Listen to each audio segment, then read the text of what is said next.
अस्सलाम वालेकुम जी, it's me dietitian Sania और उम्मीद करती हूँ कि आप सब लोग खैरियत से होंगे। तो जनाब, अब जो एक न्यूट्रिशन रिलेटेड एक सीरीज़ स्टार्ट करने वाली हूँ जिसमें कम्प्लीटली मैटरनल न्यूट्रिशन के बारे में बताया जाएगा। लाइक इसमें वो सारा ड्यूरेशन कवर होगा, प्री कंसेप्शन का ड्यूरेशन, प्रेगनेंसी और फिर उसके बाद ब्रेस्ट फीडिंग, कि इस ड्यूरेशन में जो मदर है, जो फीमेल है, उसको कौन कौन से न्यूट्रिएंट्स लेने चाहिए अपनी डाइट में, उसको लाजमी शामिल करना चाहिए सो दैट मदर की हेल्थ भी बेटर रहे और बेबी की हेल्थ भी अच्छी रहे। तो जनाब, आज जो है वो प्री कंसेप्शन न्यूट्रिशन से रिलेटेड बात करूंगी। और प्री कंसेप्शन न्यूट्रिशन पे बात करने से पहले मैं बताना चाहूँगी कि प्री कंसेप्शन ड्यूरेशन होता कौन सा है। तो बेसिकली ये एक ऐसा ड्यूरेशन होता है, लाइक प्रेगनेंसी से 3 to 4 months बिफोर का जो ड्यूरेशन होता है ना, उसको हम प्री कंसेप्शन न्यूट्रिशन का नाम देते हैं। बेसिकली ये वो फेज़ होती है जिसके अंदर आप प्रिपेयर हो रहे होते हैं कि आपने फ्यूचर में प्रेगनेंसी को अचीव करना है, प्रेगनेंसी अटेन करनी है। तो ऐसी कौन सी चीज़ें हैं जो कि आपको अपनी डाइट में इंक्लूड करनी चाहिए सो दैट आप एक हेल्दी प्रेगनेंसी को अचीव कर सकें और आपका जो न्यू बॉर्न है, जो होने वाला बेबी है, वो बहुत हेल्दी हो। तो जनाब, इसमें कुछ ज़्यादा नहीं, लेकिन सिर्फ पांच चीज़ें ऐसी हैं जिसका कि आपको बहुत ख्याल रखना पड़ेगा बिफोर प्रेगनेंसी। ठीक है, प्री कंसेप्शन ड्यूरेशन में आपको 5 चीज़ों का बहुत ख्याल रखना होगा। उसमें पहली चीज़ जो है वो है maintain your healthy weight. Healthy wait को मेंटेन करना बहुत ज़रूरी है। लाइक आपका बीएमआई ना तो बहुत ज़्यादा हो, लाइक, और ना बहुत कम हो, ना तो आप ओवरवेट कैटेगरी में जा रहे हो, ना आप अंडरवेट कैटेगरी में हो।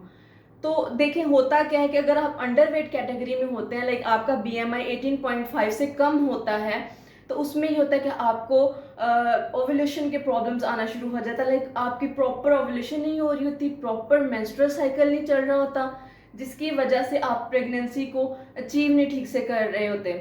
उसमें एक और चीज़ आ जाती है, पीसीओएस का आ जाता है, लाइक पॉलीसिस्टिक ओवरी सिंड्रोम। एक ऐसा सिंड्रोम है जिसके अंदर आपके ओवरीज के अंदर सिस्ट बन जाते हैं जो कि प्रेगनेंसी को होने नहीं देते, आपका जो मेंस्ट्रुअल साइकिल है उसको डिस्टर्ब कर देते हैं, आपके हार्मोन्स जो हैं उसको डिस्टर्ब कर देते हैं। तो इससे रिलेटेड एक सेपरेट वीडियो है, वो मैं बनाऊंगी कि पीसीओएस क्या होता है और इसको कैसे ट्रीट किया जाता है और कैसे, मतलब आप होम रेमेडीज़ के थ्रू या डाइट के थ्रू कैसे इसको बेटर कर सकते हैं। तो अंडरवेट कैटेगरी में भी ये इशू आता है और ओवरवेट कैटेगरी में भी ये इशू आता है। लाइक उसमें भी आपका जो मेंस्ट्रुअल साइकिल है वो इरेगुलर हो सकता है, आपके पीरियड्स इरेगुलर होंगे और प्रॉपर ओवुलेशन नहीं होगी, जिसकी वजह से एग फर्टिलाइज नहीं होगा और आपको प्रेगनेंसी अचीव करने में प्रॉब्लम होगी। तो सबसे पहली चीज़, maintain your healthy weight. Healthy weight maintain करना बहुत ज़रूरी है। एक्सेप्शनल केसेस होते हैं जिसमें ओवरवेट कैटेगरी में भी जो फीमेल्स होती हैं वो भी कंसीव कर जाती हैं और अंडरवेट कैटेगरी में भी कंसीव कर जाते हैं, लेकिन उनके बेबीज उस तरह से हेल्दी नहीं होते, कोई ना कोई प्रॉब्लम हो जाती है। लाइक अंडरवेट कैटेगरी में प्री टर्म बेबीज जो हैं, मतलब अपना कंप्लीट ड्यूरेशन नहीं हुआ होता उनका, लाइक उनका 9 मंथ्स का जो ड्यूरेशन है उससे पहले पहले उनकी बर्थ हो जाती है। और ओवरवेट कैटेगरी में आपका बेबी जो है वो ओवरवेट हो सकता है, उसके अंदर और प्रॉब्लम्स आ सकती हैं। तो ये कुछ इश्यूज हैं जो कि जब आपका बीएमआई नॉर्मल नहीं होगा तो आपको हो सकते हैं कंसेप्शन के लिए या आपकी प्रेगनेंसी में। उसके बाद सेकंड थिंग जो है वो है healthy nutrients. Like nutrient dense foods जो हैं वो उनको अपनी डाइट में ऐड अप करना शुरू कर दें।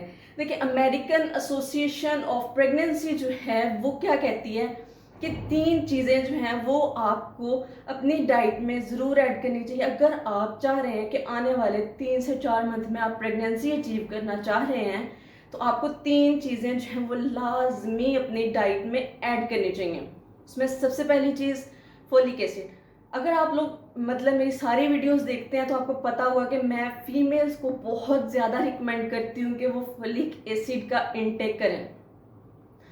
फोलिक एसिड के बारे में बहुत कुछ बता चुकी हूँ कि इसके क्या बेनिफिट्स हैं या क्यों लेना चाहिए और फीमेल्स के लिए क्यों ज़रूरी है। तो ऑन रेगुलर बेसिस 400 माइक्रोग्राम जो है वो फोलिक एसिड आपको लेना चाहिए। वो आप सप्लीमेंट्स के थ्रू ले सकते हैं, आप वेजिटेबल, ग्रीन लीफी वेजिटेबल्स के थ्रू ले सकते हैं, फ्रूट्स के थ्रू ले सकते हैं। ठीक है, इन सारी चीज़ों में आपको वो मिल जाएगा। इसके बाद जो सेकंड न्यूट्रिएंट जो रिकमेंड किया है अमेरिकन एसोसिएशन ऑफ प्रेगनेंसी ने, उसमें आता है कैल्शियम। कैल्शियम जो है उसका इंटेक लाजमी रखें, और वो चाहे सप्लीमेंट्स के थ्रू लें, चाहे आप मिल्क के थ्रू लें, योगर्ट के थ्रू, लाइक इस तरह का जो डेयरी प्रोडक्ट्स हैं उनके थ्रू आप कैल्शियम ले सकते हैं। इसके बाद जो थर्ड जो चीज़ उन्होंने रिकमेंड की है वो है प्री नेटल वाइटामिन्स सप्लीमेंट्स। देखिए ये आपको ऐसा ही सप्लीमेंट मिलता है, प्रीनेटल के नाम से ही मिलेगा आपको, और वो जो है वो आपको अपनी डाइट में इंक्लूड करना पड़ता है प्रेगनेंसी से पहले, प्री कंसेप्शन ड्यूरेशन में। तो इसके बाद जो थर्ड थिंग है वो है आपने अपना कैफीन का इंटेक लिमिटाइज करना है। देखें कैफीन जो है चाय के थ्रू, कॉफ़ी के थ्रू, लाइक आप उसमें डेली बेसिस पे 1 से 2 कप, इससे ज़्यादा कैफीन का इंटेक मत करें। लाइक उसमें आपकी कोल्ड ड्रिंक्स भी आ जाती हैं, कॉफ़ी भी आ जाती है, चाय भी आ जाती है। तो इनको इनका इंटेक जो है वो लिमिटाइज कर दें, क्योंकि कैफीन जो है वो आपको प्रेगनेंसी अचीव करने में प्रॉब्लम क्रिएट करती है, इसलिए ये जो है इसका इंटेक जो है वो कम रिकमेंड किया गया है। इसके अलावा जो एक और इम्पॉर्टेंट चीज़ है, बहुत इम्पॉर्टेंट चीज़ है, वो है स्ट्रेस। स्ट्रेस बिल्कुल नहीं लेनी, क्योंकि जब भी आप स्ट्रेस लेती हैं, क्योंकि बहुत सारे केसेस में ऐसा होता है कि 3-4 साल हो गए हैं शादी को, भी बेबी बच्चे नहीं हो रहे हैं, ये सारे, फिर वो ख़वातीन जो उनके ऊपर सोसाइटी का प्रेशर आ जाता है, वो बहुत ज़्यादा स्ट्रेस में रहना शुरू हो जाती हैं, और फिर वो बिल्कुल ही प्रेगनेंसी अचीव नहीं कर पा रही होती। तो अगर आप अपने आप को रेडी करें प्रेगनेंसी के लिए, तो उसमें आपने स्ट्रेस बिल्कुल नहीं लेना। अच्छा, अगर आप स्ट्रेस लेते हैं ना, तो होता है कि स्ट्रेस जो है वो आपके जो हॉर्मोन्स है उसका बैलेंस ख़राब कर देती है, आपका ब्रेन का जो आपके ओवरीज के साथ जो लिंक है उसको डिस्टर्ब कर देती है, और फिर ओवुलेशन प्रॉपर नहीं होती, जो है वो आपका मेंस्ट्रुअल साइकिल डिस्टर्ब हो जाता है, और फिर आपको प्रेगनेंसी अचीव करने में प्रॉब्लम होती है।